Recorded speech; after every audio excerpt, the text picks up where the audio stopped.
16 मार्च के current affairs लेके फिर हम आज आ गए हैं। हर बार मैं आपको एक ही बात बोलती हूँ, अगर दिन भर आपने कोई करंट अफेयर्स नहीं पढ़े हैं, ये आप 5, 7, 8, 10 जितने भी क्वेश्चंस बनते हैं इनको आप कवर कर लेंगे। और रिसेंटली अभी आपको जैसे अग्निवीर का एग्जाम देने जा रहे हैं या पैरामिलिट्री फोर्सेस का कोई एग्जाम है, पुलिस का एग्जाम है, इस तरह के आप कोई भी एग्जाम देने जा रहे हैं, ये करंट अफेयर्स आपके बहुत काम आने वाले हैं, क्योंकि आपको इतना टाइम नहीं है कि आप हर एक चीज़ को बहुत थॉरो पढ़ पाएँ। इतने क्वेश्चन भी कवर कर लेंगे तो आपको इसमें से कोई ना कोई क्वेश्चन जो है वो ज़रूर करंट अफेयर्स में कवर हो जाएगा। बहुत ईजिली आप 15 to 20 मिनट्स लगा के डेली के सारे करंट अफेयर्स जो है वो कर सकते हैं। ठीक है, तो पहले क्वेश्चन से शुरू करते हैं। और एक चीज़ हमेशा याद रखनी कि कभी भी लैंग्वेज मैटर नहीं करती है, हिंदी और इंग्लिश, कि जब आप करंट अफेयर्स की बातें कर रहे हैं, मतलब आप जब चीज़ें पढ़ रहे हैं तो वो कहीं ना कहीं आप उसको जर्नलाइज कर सकते हैं कि हाँ ये इसका आंसर रहेगा, बिकॉज आपको नॉलेज आना बहुत ज़्यादा इंपॉर्टेंट है। लैंग्वेज कभी भी बैरियर नहीं होता है नॉलेज गेन करने के लिए। ठीक है, तो यहाँ पे देखते हैं कि पहला क्वेश्चन है, सिंपल सा क्वेश्चन है कि what is India's rank in the list of most polluted countries on the world air quality index, कि वर्ल्ड में सबसे पॉल्यूटेड प्रदूषित शहरों में भारत का कौन सा स्थान है? 5th है, 6th है, 7th है और 8th है। तो इसका जो करेक्ट आंसर है दैट इज 8th। इंडिया जो है इस टाइम वर्ल्ड में 8th नंबर पे स्टैंड करता है मोस्ट पॉल्यूटेड कंट्रीज में। नो डाउट लास्ट टाइम हम 5th में थे, इस बार हम 8th में हैं। हमने इंप्रूवमेंट तो करी है बट स्टिल हमें बहुत आगे जो है इसमें जाना है। ठीक है, तो यहाँ पे एक बार आप देखो ये क्वेश्चन आपको बहुत इंपॉर्टेंट है कि टॉप 10 कंट्रीज में जो पॉल्यूटेड है इंडिया 8 उस पे स्टैंड करता है। ठीक है ना, और लेकिन इंडिया की जो रैंकिंग है इस बार इंप्रूव हुई है। पहले ये 5th थी, इस बार जो हम कौन सी रैंकिंग पे आ गए? 8th नंबर पे। मतलब नो डाउट कि धीरे धीरे हम पॉल्यूशन को कंट्रोल कर रहे हैं। और 39 इंडियन सिटीज आर इंक्लूडेड, मतलब वर्ल्ड में जो 50 मोस्ट पॉल्यूटेड, सबसे ज्यादा प्रदूषित 50 शहर जो पूरे वर्ल्ड में है, उसमें से इंडिया के कितनी सिटीज आती हैं? 39। ये भी आपने जो है वो याद रखना है।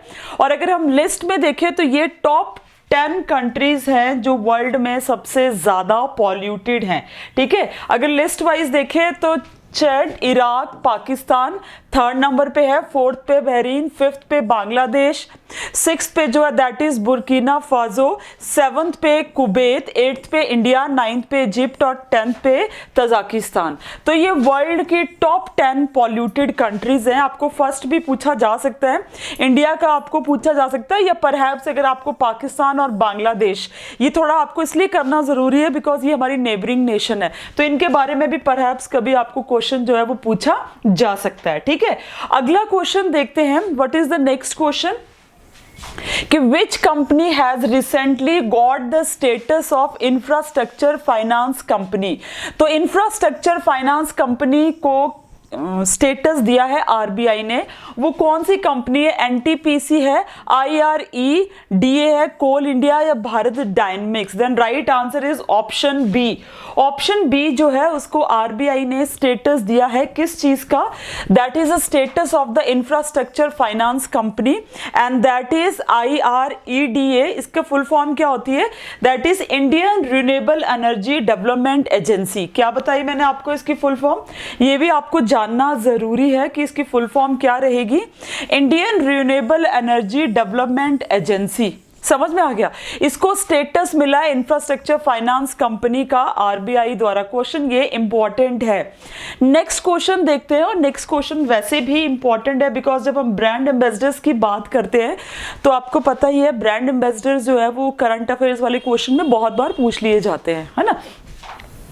तो यहाँ पे देखो कि India who is appointed as the ambassador of the initiative she changes climate, है ना। तो ये कैंपेन है। क्या है ये? कैंपेन है शी चेंजेस क्लाइमेट। मतलब शी का मतलब यहाँ पे क्या हो गया? विमेन। कि what is the role of women, औरतों का क्या योगदान है क्लाइमेट को चेंज करने में, एंड हाउ फीमेल, मतलब औरतें कैसे क्लाइमेट को जो इस तरफ ग्लोबल वार्मिंग की तरफ जा रहे हैं या उसकी कंडीशन खराब होती जा रही है, तो इसमें रोल क्या रहेगा कि क्लाइमेट कंडीशन को वुमेन कंट्रोल कर सकती है। इसकी जो ब्रांड एम्बेसडर बनी है दैट इज श्रेया गोडावत, ठीक है, ऑप्शन बी श्रेया गोडावत जो है वो बनी है ब्रांड एम्बेसडर किस कैंपेन की, इनिशिएटिव की, शी चेंजेस क्लाइमेट। बहुत इंपॉर्टेंट क्वेश्चन है, इसको भी आपने जो है वो ध्यान में जरूर रखना है, ठीक है। अगला क्वेश्चन देखते हैं, what is our next question. Boxing, world boxing championship की ब्रांड एम्बेसडर फॉर 2023 कौन बने हैं? सो वो बने हैं बेटा मैरी कॉम। कौन बने हैं? मैरी कॉम बने हैं। That is IBA women's world championship 2023, आपको पता है that is related with the boxing. तो कौन बने बच्चे? दैट इज मैरी कॉम, ठीक है, कौन बने? Mary com. नेक्स्ट क्वेश्चन देखते हैं, बहुत ही इंपॉर्टेंट क्वेश्चन है because curriculum, new education policy, इन सब चीजों पे, नेशनल एजुकेशन पॉलिसी पे बहुत ज्यादा ध्यान जो है वो दिया जा रहा है। Who launched the initiative? और इनिशिएटिव क्या? Learning science via standards. What is the initiative? Learning science via standard series for the student. किसने लॉन्च करी है? So that is launch by the option A. Option A क्या है आपका? Bureau of Indian standards. किसने launch किया? ये bureau of Indian standard ने लॉन्च किया है लर्निंग साइंस वाया स्टैंडर्ड्स। ये एक सीरीज है, ठीक है। अब इसमें है क्या चीज है, थोड़ा सा इसको हम जरूर यहाँ पे देखेंगे क्योंकि आपको जानना भी जरूरी है कि ये चीज क्या है, ठीक है। यहां पे देखो एक बार, the Bureau of the Indian Standards ने, National Standards body of India है, उसने learning science by standard series launch करी है और ये initiative focuses on the lesson plan जिसमें use of scientific concept, principles, laws, so that student उनको practical life में यूज कर पाए। बिकॉज जो हम बुक्स में पढ़ते हैं उसको हमने प्रैक्टिकल लाइफ में कैसे यूज करना है हमें नहीं पता चलता है। तो इसी के अंडर जो है वो application in manufacturing, functioning, testing of the quality characteristics of the different products and the relevant Indian standard, ये सारी चीजें जो है उनको क्लासरूम करिकुलम में थ्रू दिस सीरीज बताई जाएंगी so that we become a aware consumer, ठीक है ना। हम एक अवेयर कंज्यूमर बन पाए या तो हम अवेयर सिटीजन बन पाए। ये मेरे पीछे आप देख रहे हैं कितने ग्रीन रोड हैं, तो आप समझ सकते हैं ये एक इनिशिएटिव है जो ग्रीन नेशनल हाईवेज के रूप में है, ठीक है ना। तो ग्रीन नेशनल हाईवे इनिशिएटिव किसने लॉन्च किया है? बेसिकली यहाँ पे अगर आप देखें तो ये एक्चुअली में एक ओके, ठीक है, ये एक्चुअली में इंडिया और वर्ल्ड है ना, दोनों ने क्या किया है, एक लोन एग्रीमेंट साइन किया है। किसने किया है? इंडिया और वर्ल्ड ने एक लोन एग्रीमेंट साइन किया है जिसमें जो वर्ल्ड बैंक है वो इंडिया को लोन देगा ग्रीन नेशनल हाईवेज बनाने के लिए। और कितनी स्टेट्स में बनाने के लिए? 4 स्टेट्स में, ठीक है। ये आपके लिए बहुत इंपॉर्टेंट है कि ये जो 4 स्टेट्स में ग्रीन नेशनल हाईवेज के लिए जिसके लिए वर्ल्ड बैंक ने हमें लोन दिया है, ये 4 स्टेट्स जो है वो कौन कौन सी है? यहाँ पे अगर आप देखें तो ये 4 स्टेट्स है, हिमाचल प्रदेश, राजस्थान, उत्तर प्रदेश एंड आंध्र प्रदेश। ये 4 स्टेट में ग्रीन नेशनल हाईवेज बनेंगे। इसका टोटल एक्सपेंडिचर जो है दैट विल बी, इस पूरे प्रोजेक्ट का टोटल एक्सपेंडिचर कितना होगा? $1288.24 मिलियन, ठीक है। लेकिन वर्ल्ड बैंक हमें कितना हेल्प प्रोवाइड कर रहा है? That is $500 million. समझ में आ गया? तो ये आपके लिए एक इंपॉर्टेंट इंफॉर्मेशन जो है वो एग्जामिनेशन पॉइंट ऑफ व्यू से हो सकती है। नेक्स्ट क्वेश्चन देखेंगे कि the bank from 18 countries get RBI's note, ठीक है ना। मतलब आरबीआई ने 18 कंट्रीज को ये बोल दिया है, अपनी तरफ से एश्योरेंस दे दी है कि वो रुपये में क्या कर सकते हैं? ट्रेड कर सकते हैं। कितने कंट्रीज को दी है? 18 कंट्रीज को दी है, ठीक है। अब ये 18 कंट्रीज कौन कौन सी हैं ये भी आप एक बार जान लें बिकॉज ये 18 कंट्रीज में से आपको कोई भी कंट्री का क्वेश्चन जो है वो एग्जामिनेशन में पूछा जाता है, ठीक है।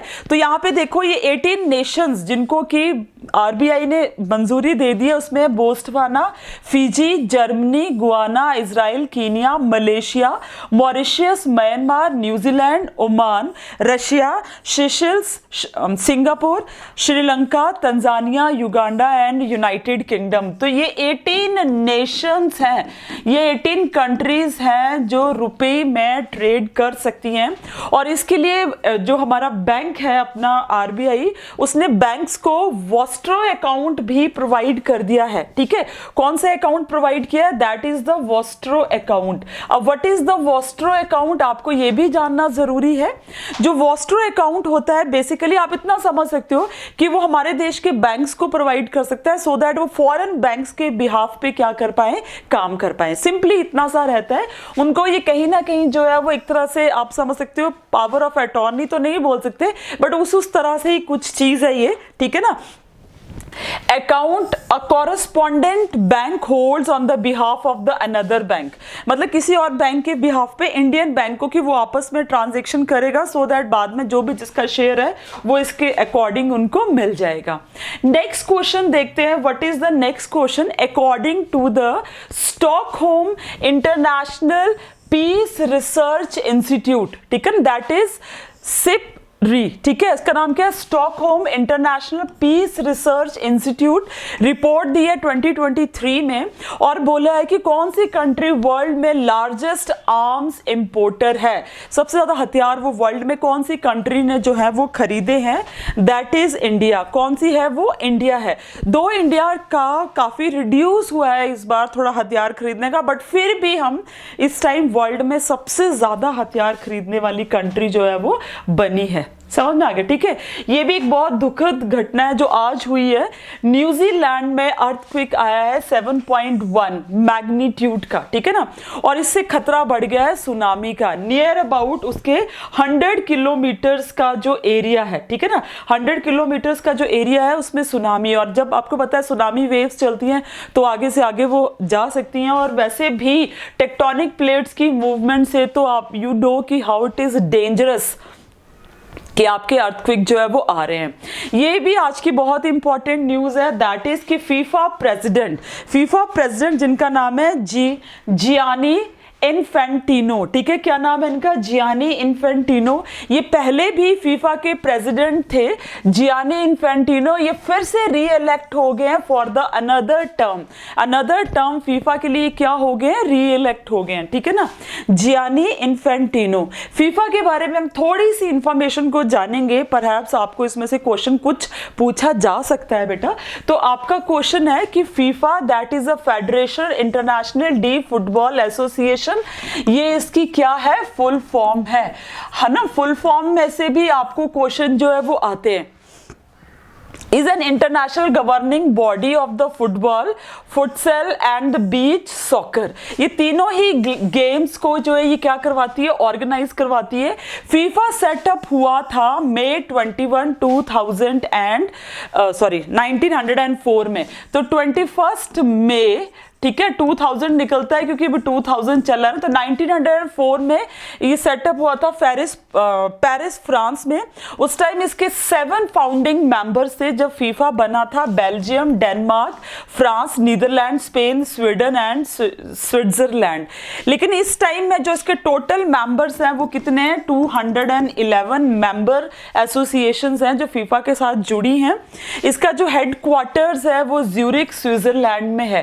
फाउंडिंग मेंबर्स आपने याद रखना है, 7 नेशन इसके क्या थे, फाउंडिंग मेंबर्स थे, ठीक है।